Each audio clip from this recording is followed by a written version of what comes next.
we had, the first name that we had was called Net USA Communications. That's what we called it. And it turned out, within 4 months after being in business, we got a letter from some company in San Diego or something like that, which had some Net USA something. And he said, hey, you are violating my name.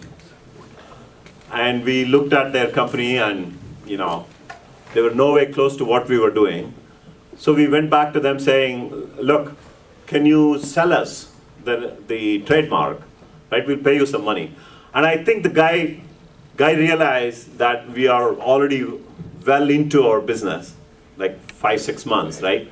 So he started to demand like $40,000, $50,000, which we didn't have. We said, forget it, we'll just change the name. So we went back to all our employees and we said, hey, we got to come up with a new name and it has to be pretty quick. So one engineer actually came up with this name, which is based on the business that we were in. I mean, if you think of what Exodus is, it's leaving, mass leaving, right? So it's the data that is mass leaving. So it's our data centers where the data is leaving in a massive way. So that's why it was Exodus. So I'll tell you a story.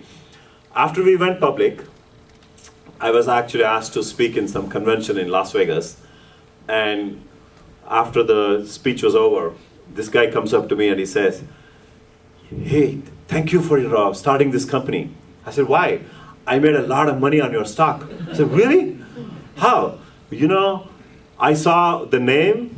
I saw, I thought that the founders were Jewish people.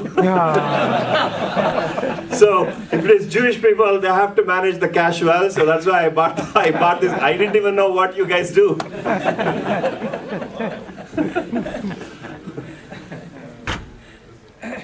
Okay, questions? Again, the same question. When you start the company, do you think about the exit? What kind of exit? So question is, when you start the company, do you think of an exit? It's actually a wrong strategy to start the company thinking that I'm going to get an exit. So what if the exit doesn't happen? Then you'll be stuck in a limbo mode. So the recommendation is build the company as if it's going to be a standalone company. If the exit happens along the way, and if the exit happens for good reasons, take it. If the exit does not happen, just continue building the company. In fact, at NetScaler, when we were doing well, when we were kind of well known everywhere, so we got this Citrix offer, and we were actually not interested in selling at all. We were not interested in selling.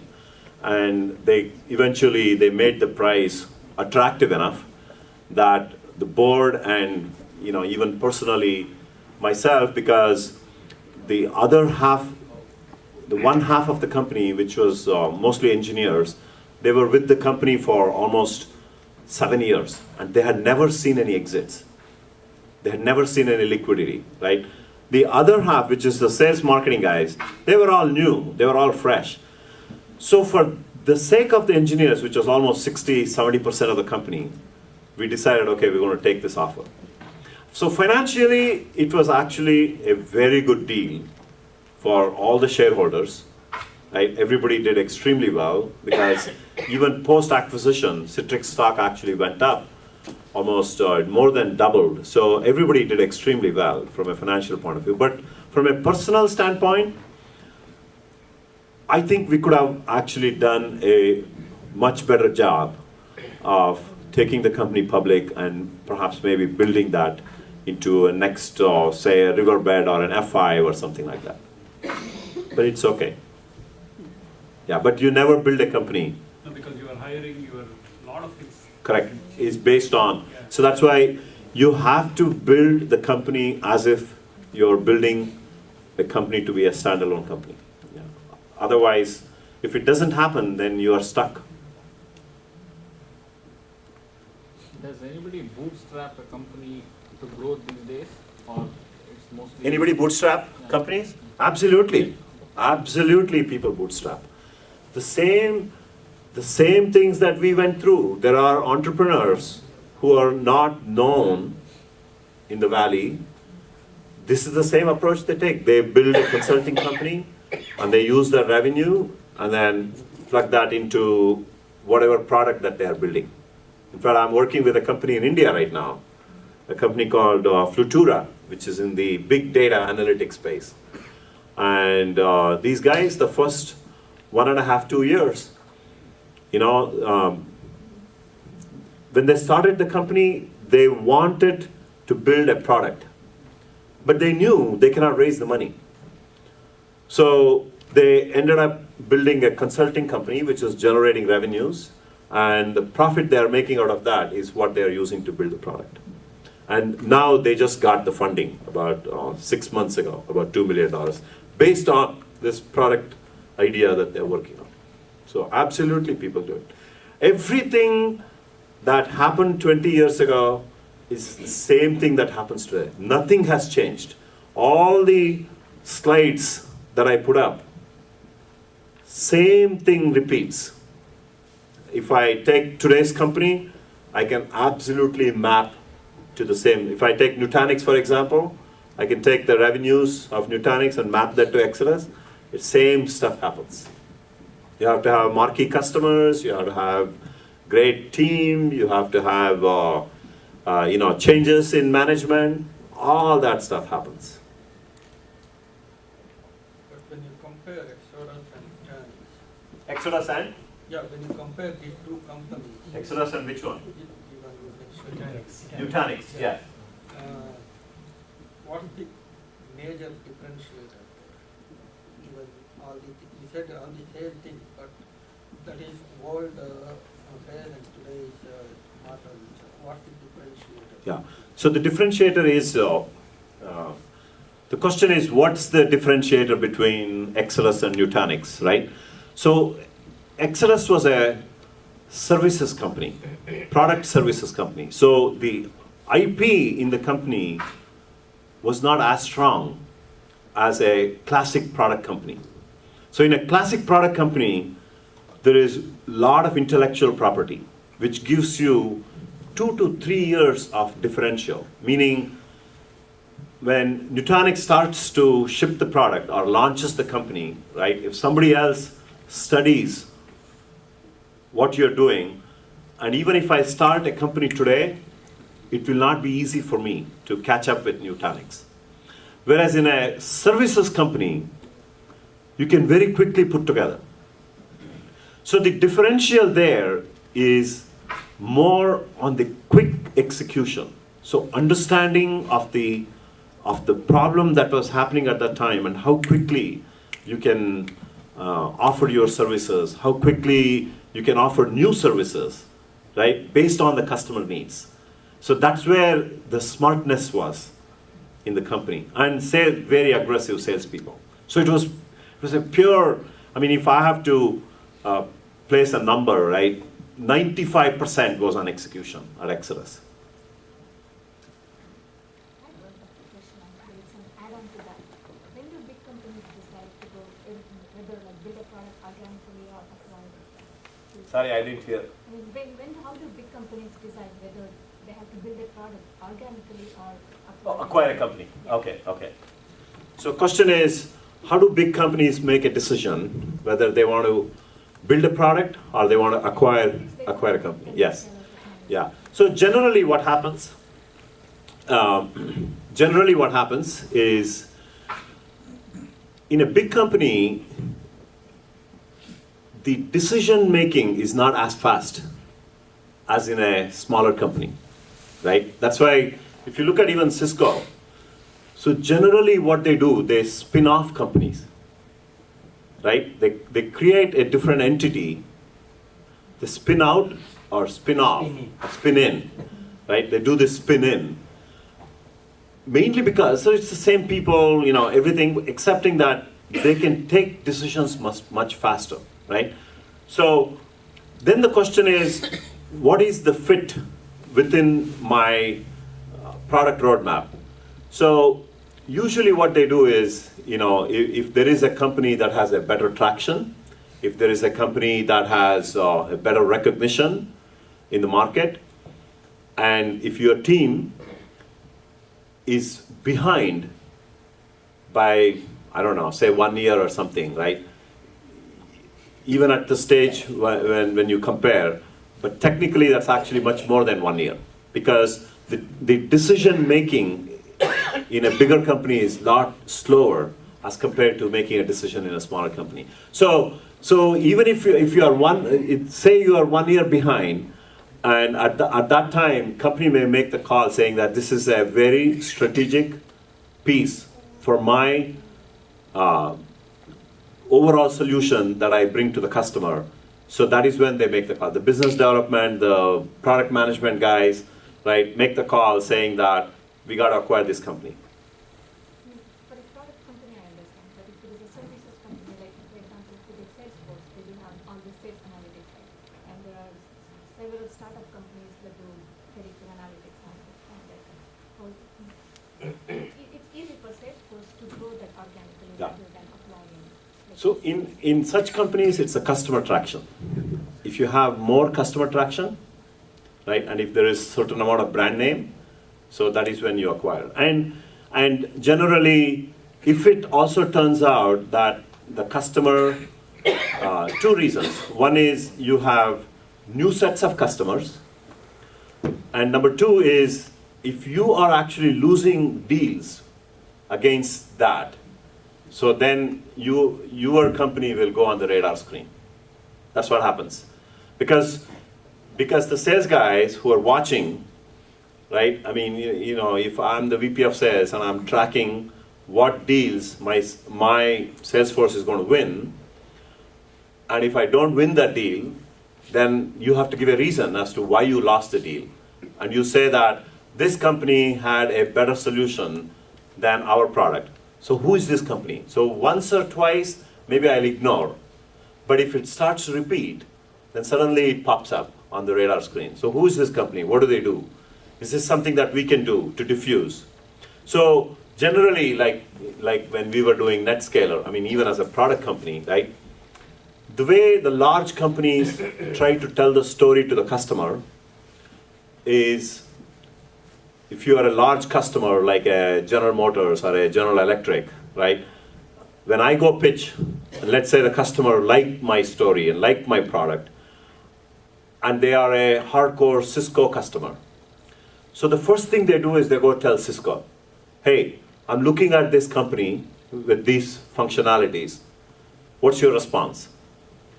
So immediately what they do is they bring a product manager like him, and that product manager will create a presentation with all the features and functionalities, and then tell the customer, this is coming in the next 12 months. So large companies do not want to buy from too many vendors, right? So that's why as a young company, if I'm focusing my efforts in these big accounts, I'm doomed to die. I'm doomed to die. So I have to figure out who my early adapters are. That's why I asked you to read that book, Crossing of the Chasm, right? So when you read that book, Crossing of the Chasm, you will see there is this thing called the early adapters.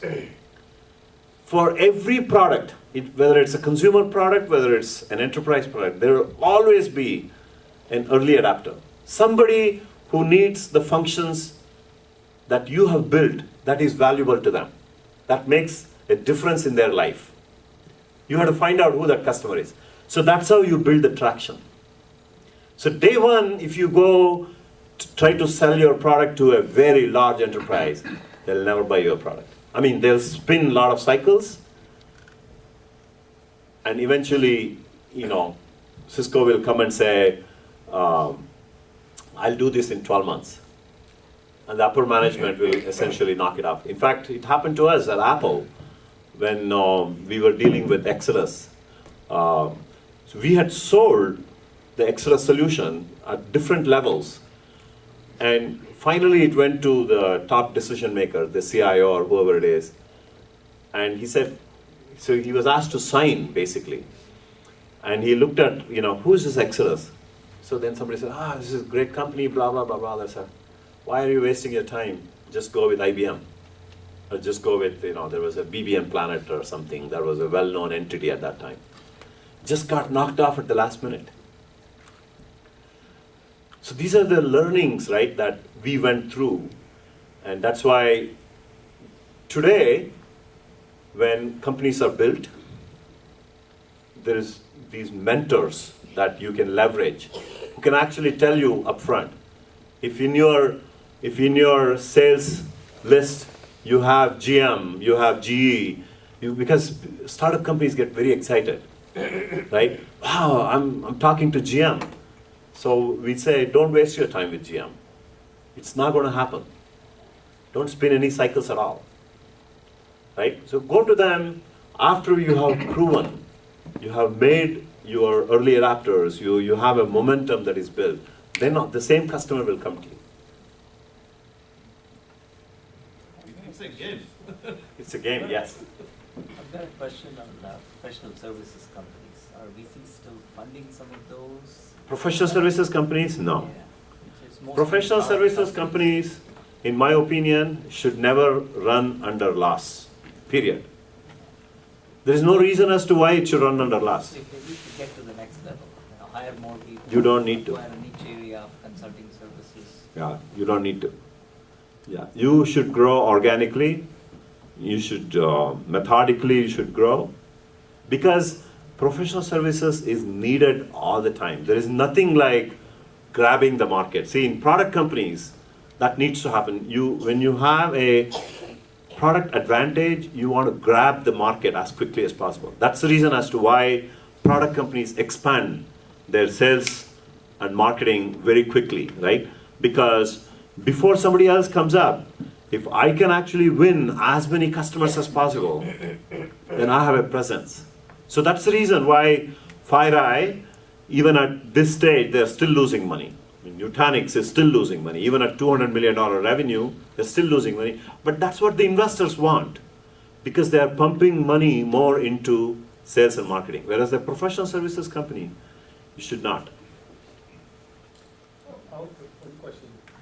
How does a major political announcement influence the direction of a startup company? How does a major political announcement influence a startup company? Or a legal announcement. Ideally, it should not, because a startup company is not really looking at massive revenues, right? It's basically looking at small incremental revenues. So when a shift happens, the market that you are going after usually should not be disrupted because of these incidences. It might slow down to some extent, but you should be able to quickly make the changes within the organization. Meaning, if I'm planning to expand my sales force by adding another 2, 3, or 4 sales teams, better don't do it when those things happen. I'll give a very good example of it, because I'm coming to I'm a chemical engineering and nuclear engineering background. I know a person who go to China to make a presentation to sell an idea on solar energy in films. Farmers put a lot of time, a lot of effort to develop something to improve the efficiency. They go to China expecting somebody to buy that idea. At the same time, what's happening in the energy market scene, the world oil prices have come down from $120 to $70 now. At $70, they've already bankrupted some shale oil companies. This being the case, and now they thought that it will just drop down to $40 to $20 a barrel. At which time, the expectation is that Russian currency will drop to zero. Venezuela will collapse. So, all alternative energy sources like solar and even wind power are facing this difficulty. You're trying to sell to somebody Chinese, they're wondering if there is any future for them at all. At the same time, important announcement with Obama and JPEG that he will see for that one. On China side, the Clean Air Act kind of stuff, reduce the emission by 2020. That's a positive for the solar energy because they are selling the point that if you are to keep the energy, produce energy, not affecting the cleaner one, affecting the atmosphere. But suddenly, that decision has already shaped things. Rumor is that China, even though they will cut the emissions by 2020, they already dumped in the polluting industries to India. And India is welcoming them to open arms, you come and build us here. So where is the net gain? Because they want to grow the economy. That shows that the whole this, here is my friend, the solar energy guy. Yeah. He's sitting there and helps us have to spend it 3 years. That's what I mean. It's a different industry, different type of. Other than the. But the thing is, statement. the thing is, you're not. It's not a conventional startup, right? These are companies that are hundreds of millions of dollars funded, His and idea they're is simple. He's a materials engineer. Exactly. He worked for several IBM and all. yeah before yeah. Sorry, quick Interesting. question. Yes, sir.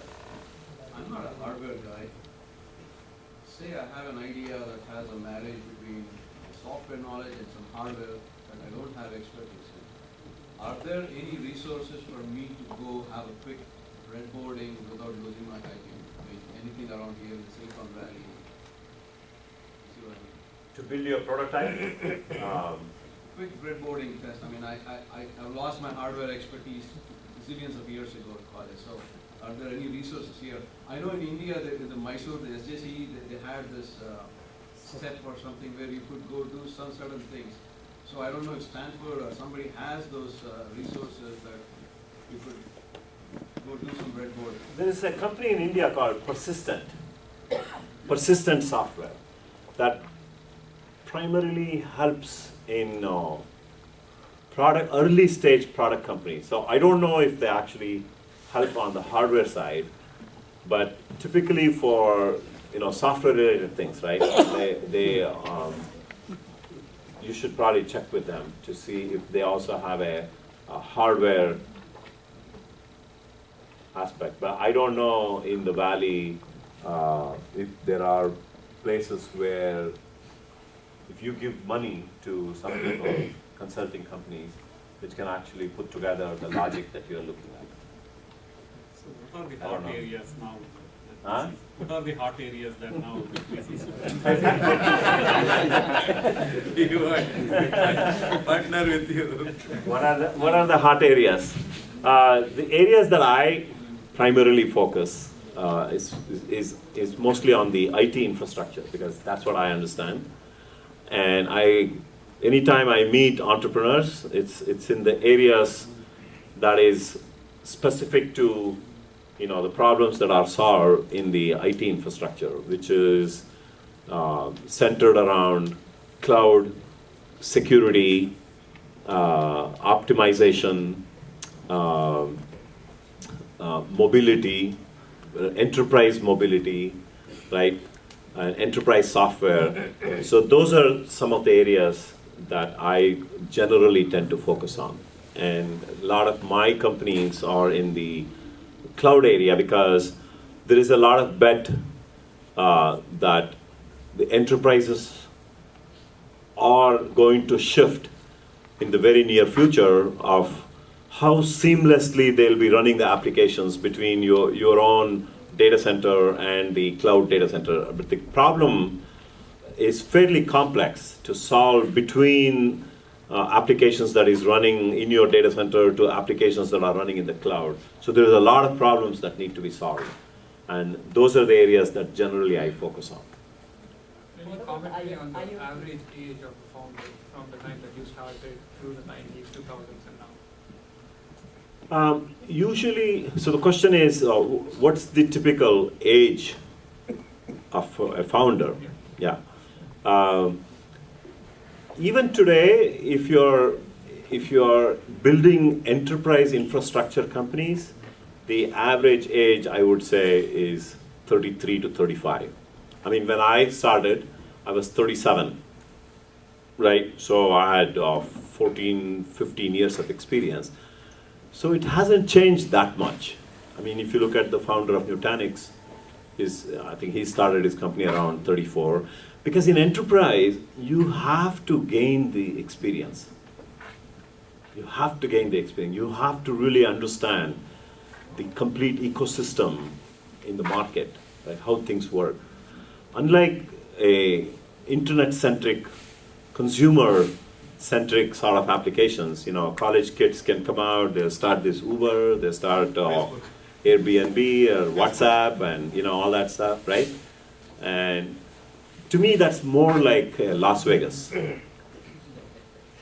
You don't know which one clicks, you don't know which one takes off, fails.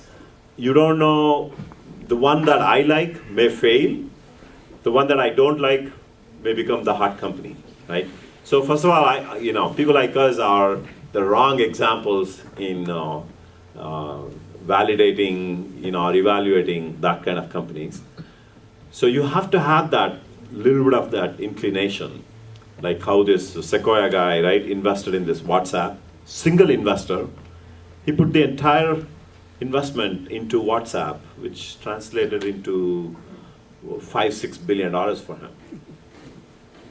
$19 billion exit. They owned almost 30% of the company. And he had the instinct. Can you please once more clarify why professional companies should not seek a venture capital? Because I developed organically, like you said, a professional company and took it to a venture capitalist about 8 years ago. They took it for about 6-7 years to go through the learning curve, but now have been able to take it higher up. So because of the venture capitalists or not because of venture capitalists? Because of the venture capitalists. This guy is called because you were able to infuse more money to build the sales teams? Yeah, he's known as the serial venture capitalist of India. Oh, I see. Yeah. So, yeah, you have to find, some anomaly investors, right, who kind of... He just gambled. He just blindly That's gambled. what it is. He Traditional investors Yeah. generally don't invest Correct. in professional services. And he did not even gamble over a PowerPoint. He just gambled over a 4-page brochure, color brochure. Yeah. That's why I say it has to be an anomaly investor. Yeah, very hard for a professional venture capitalist. See, that's why when you talk about a venture capitalist, right, in today's world, you can treat money as money from anybody. But I think when you get a smart money, the value of that smart money is much more compared to just somebody writing the check. So when do you get the dumb money, right? Somebody just writes a check and depends on you, is when you have everything pretty much in shape, aligned, and ready to go, and if I invest in 3 sales teams, I can increase my revenues by this many folds, right? If you know that very clearly, that is when you generally take the dumb money. But the smart investors generally don't put money into these professional services companies. Although, I have to say, persistent systems actually raise money from venture capitalists. But the model of persistent systems was different. Model of persistent systems, I don't know how many of you know persistent systems. Persistent systems is actually one of the new models in professional services that was built out of India. They focused in building intellectual property as their core strength, which then they applied towards services. So wherever they consult, they don't just do the bodies like your Infosys, your other companies, the classic professional services companies, right? So these guys always bring a product level expertise, so that commands a premium for them. So that's the model that venture capitalists actually got attracted to, and that's when a bunch of the Silicon Valley VCs put money into Persistent. Thank you. When you have a company where the product is way ahead